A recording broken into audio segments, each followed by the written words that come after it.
My next mission with this project was to get the lamp actually working, because when I bought it, it didn't have any of the socket or the cord. So Chris, who is my partner, owns McCall Electrical, and he kindly wired it up for me, and we tested it and the light bulb actually worked, yay. And then I was off to find a lampshade, which ended up being a bit more of a mission. It was 2 hours in op shops thinking, does no one sell lampshades anymore? And I found one, and it was quite cool, but the tassels were just too long, and I kind of wanted a bit more modern theme, so I found this black one at Mitre 10 in the end.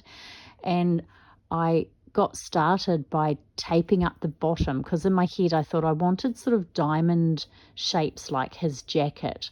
So I taped it up first and got some white fabric paint and painted a couple of layers on that. I had to blow dry in between because this paint needs sealing.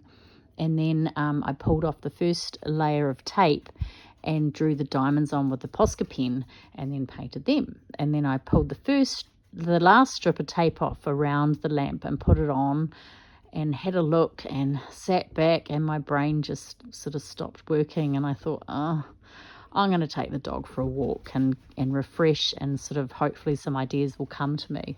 So off we went and had a little look-see round, and Cliff got to sniff everything, and then when I got back I made another cup of tea and started on the lampshade again. And I just thought, roses, let's paint some red roses and be done with it. And off I went. So the roses needed a lot of paint. Like, I think I ended up with 4 layers of red paint and then a lighter red, and in between that I had white Posca pen to highlight and keep the colours coming through.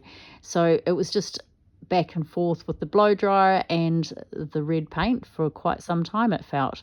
And then I got onto the leaves and the vines, and I just used yellow and white and some gold paint, and you mix in a little bit of red as well, and just a gold Posca pen at the end to highlight the leaves and just give it a bit of sort of richness. And a bit of magenta pink actually ended up going into the rose petals as well, just for a bit of interest and a bit more colour. And then I put it on the top and thought, yeah, I think we're done.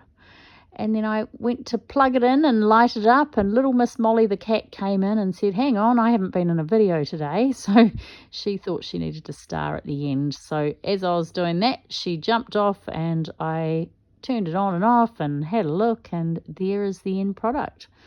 One funky lamp.